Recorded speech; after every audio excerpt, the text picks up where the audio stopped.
Have you ever wondered how a bonsai tree is created? Bonsai, an ancient Japanese art form, is more than just gardening. It's about nurturing a tiny seed into a miniature masterpiece, reflecting the beauty and resilience of nature itself. Creating a bonsai tree involves a lot more than just planting a seed. The first step in creating a bonsai tree is selecting the right tree. Consider factors like size, species, and health. Beginners may find it easier to start with a pre-bonsai tree. Choosing the right tree is crucial, as each tree has its own unique requirements. Once you've selected your tree, it's time to start shaping it. Trimming and pruning are akin to sculpting, requiring both careful planning and patience. This process involves selectively removing branches and leaves to help miniaturize your tree and create the desired shape. Keep in mind, this isn't a one-time event.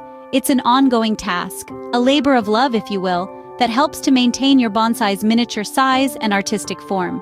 Trimming and pruning are ongoing tasks that help to maintain the tree's miniature size and artistic shape. Proper watering and feeding are essential to keep your bonsai tree healthy. The art of bonsai thrives on balance, and watering and feeding your tree plays a significant role in maintaining this equilibrium. A bonsai tree needs water when the topsoil feels dry to the touch, not according to a set schedule.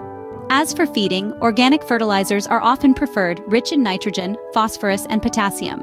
Remember, every tree is different, so it's important to understand your tree's specific needs. Creating a bonsai tree is a rewarding process that requires patience, care, and an understanding of your tree's needs.